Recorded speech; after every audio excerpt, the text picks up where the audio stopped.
Hi, welcome back to Joe Blogs. In today's episode, I want to talk to you about what's happening in the US economy and specifically to talk about the US dollar because it's just had its worst single performance since January 2023. We have seen a fall of over 1% in one day. Now, 1% might not sound a lot, but when we're talking about such a huge currency as the US dollar, this is a significant movement. And you can see from this chart just what the movement means. And if we widen the scale of this to show what's been happening since the start of 2025, you can see that the dollar is down by more than 9% this year. And this is obviously during the presidency of Donald Trump. He took over in January of this year. Now, we've had a lot of movement with regards to the tariffs and all of the threats of increased prices in the US economy that have been happening since Reciprocal Tariff Day on April the 2nd. But actually, the recent fall isn't down to what's going on with the tariffs. Well, not specifically anyway. There may be some influence in there. It's more to do with what's happening in the US economy. Now, before we get into the details of that, I'd just like to ask anybody that isn't subscribed to smash that subscriber button now, because I know that more than half of you who are watching these videos are not subscribed. And if you do hit that button, it obviously increases my subscriber numbers, which will help me with the YouTube algorithm and also makes me feel a bit happier. So it doesn't cost you anything. Please smash that button now and subscribe. And also, whilst we're talking about it, thank you so much to everyone that's supporting me. If you've bought me a coffee, thank you for that. If you've bought me a YouTube super thanks, I really appreciate it. And if you're a long-term supporter, either through YouTube membership or Buy Me a Coffee membership or Patreon, thank you for that support. Really helps to keep me motivated.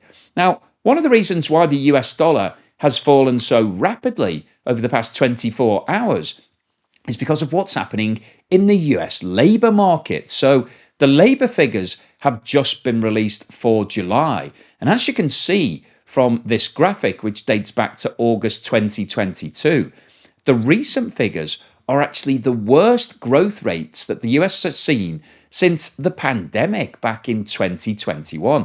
And interestingly, as part of the July numbers, we saw the May and June figures revised downwards by almost 260,000 jobs. So the previously reported figures, which were much higher, have now been adjusted backwards because there wasn't actually that much growth going on. And when you look at this graph, the last 3 months' figures are very concerning from the US's point of view. Now, obviously, this is all growth. We're not talking about a reduction in the number of jobs. The number of jobs are still increasing. However, to hit its target GDP growth expectation for 2025, which is now around 2.8%, the US needs to be growing at a faster rate than has recently been reported. And this is one of the reasons why the dollar is now falling, because the expectation is that if the US isn't going to hit that 2.8%, if it's going to grow at a slower rate, then that potentially means that the Fed may need to reduce interest rates to try to boost growth in the economy. And when you reduce interest rates, it tends to have a negative impact on your currency, because if you just think about it in simple terms, if you were an investor and you're looking for somewhere to place your money, if you wanted to put money into a savings account, for example, you would want to go to the place with the highest savings rates. So if someone was offering you 2%, but another institution was offering you 4%, then you'd put all your money into the 4% bank. But it's similar sort of thing with economies. If the interest rates in the US economy are going down, then that makes it less attractive, because generally speaking, that means you might get a lower return on your investment. And also, the reason why the Fed is reducing interest rates is because the growth rate is slowing down. So therefore, it becomes less attractive. And if we look at the other side of this equation, what's going on with unemployment, you can see that the latest figures for July, unemployment rate is now sitting at 4.2%, which is actually the highest level that the US has seen at any point in the past 3 years. 3 years ago, unemployment was down at around 3.5%. So we've seen a rapid increase in the past 12 months. And you can see that this 4.2% has actually been maintained at various months over the past 12 months.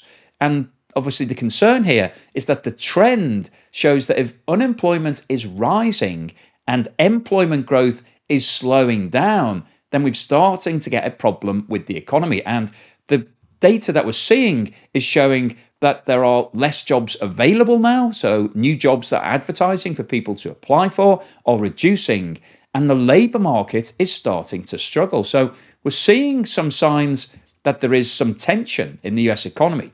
Now, clearly, what's been going on with the tariffs potentially could make it worse. But if we look at the data that's been published so far for the first half of 2025, business investment is an important metric because it tells us how much businesses are investing into their companies, how much they're raising in terms of future growth, capital expenditure, all of those sorts of things. So this gives us a really good indication as to what's likely to happen in the second half of this year.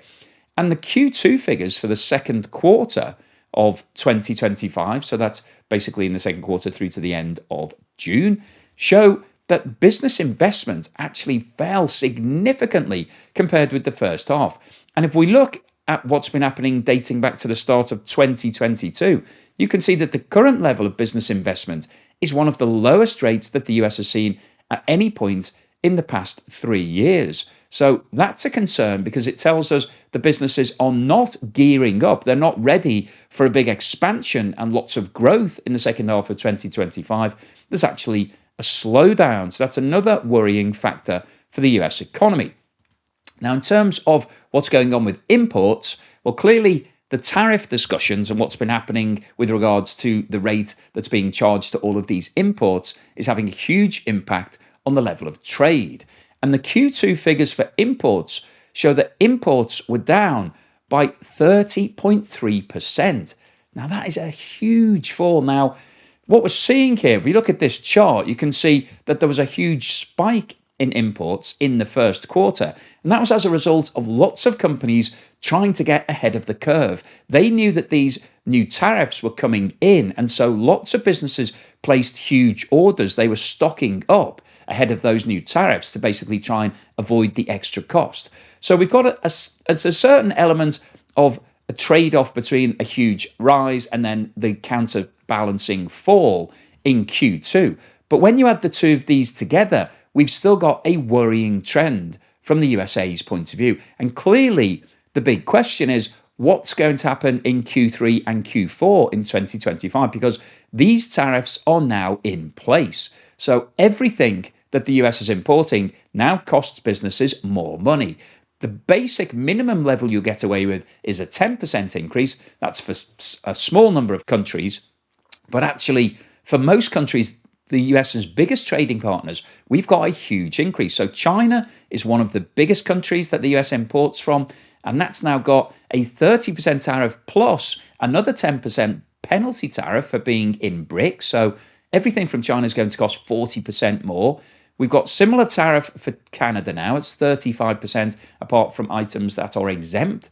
And we've got a similar rate for Mexico, and the European Union has come in at 15%. So all of the US's biggest trading partners, all of those goods are now going to cost considerably more. So it's likely that the level of imports will continue falling in Q3 and Q4. Now, obviously, the argument here, the idea that Donald Trump has put forward is that he wants US businesses to take up that slack. The US imports less and therefore buys more homegrown product. But the problem, as we've discussed many times before, is that you can't magic up that homegrown product overnight. US businesses aren't ready. They don't have lots of unsold stock, lots of things that they're desperate for people to buy. They just don't exist. One of the reasons why the US imports so much stuff is because it can't make enough cost effectively in the US, so therefore it buys it overseas. It's much cheaper to do things that are labor intensive in countries like China and Taiwan and Vietnam than it is to do it in the USA. So that's one of the reasons why it imports so many different items. To start making all of those things in the US, firstly, it's going to cost a lot more. And secondly, you need to build the factories and hire the people and put everything in place and buy the raw materials and do all of that. That takes a long time. That's going to take years. You can't do it overnight. You certainly can't do it before the end of 2025. So it's likely that the level of imports will continue falling. And that probably means that the US economy isn't going to grow as fast because lots of US businesses have to import products and parts and components that they use in their processes, or they're just importing things that they're selling and moving on in the US market. So that's going to be a problem going forward. And that's one of the reasons why the dollar is now falling, because the expectation is that the market is going to slow down, that it's just not going to be as strong as everybody originally expected. Now, I want to have a look at this chart, which shows the level of personal spending, the quarter on quarter movements dating back to 2022. And you can see that in the second quarter of 2025, personal spending growth increased by 1.4%. And actually, compared to the first quarter, that was a big improvement. But when we compare that to what's been happening historically for the second quarter, you can see that in 2022, second quarter growth was significantly stronger. It was around 3%. In 2023, second quarter growth was around 3.5%. So compared to the last 2 years, it's relatively low. It's much, much lower. And the Q1 growth was also the lowest that's been seen at any time in the last 3 years. So what we're seeing here is that US consumers are spending less. The increase is reducing year on year. And that again is a warning sign that the US economy is slowing down. People are concerned about what's happening, and so they're not increasing their spending as rapidly as they did in the past. So these indications tell us that the US economy is not looking at a big boom in the second half of 2025. And when you factor in what's happened with the tariffs, the fact that everything that's being made overseas that the US is buying will now cost considerably more money, that's going to put pressure on inflation. It will push up prices because the cost of things is going up at the same time as the economy is slowing down. And the US is potentially running the risk of hitting stagflation, which is a situation where you have a stagnant economy. It's not really growing anything like the rate you want it to, and inflation at the same time. And stagflation is a really difficult thing to shake off because normally you would reduce interest rates at a time of high inflation. But the problem with doing that is that when you reduce interest rates, then it encourages people to spend and boost. But if personal spending is going down and everybody's becoming more cautious and worried about what's happening in the future with regards to the growth of the economy, then reducing interest rates doesn't automatically translate to an increase in spending. And all you get is a fall in the value of your currency, which is what's happening right now in the USA. So what's the summary and conclusion today? Well, I wanted to post this video because what's happening with the strength of the US dollar, I think, is really important. Historically, the strength of your currency is linked to the strength of your economy.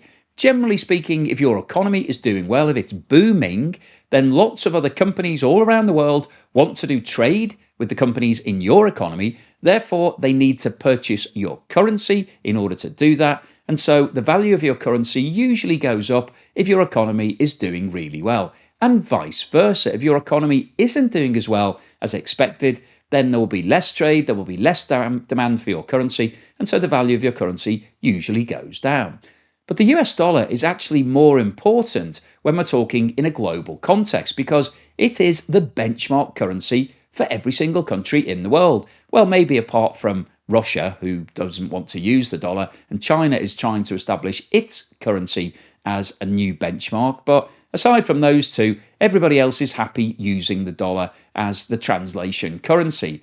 And what we are seeing is a fall in the value of the dollar over the last 9 months or so. We've seen the dollar coming down. In 2025, it's down by more than 9%. And over the last couple of days, it's fallen by more than 1%, its biggest fall for over 2 years. And that is a concern from the US's point of view.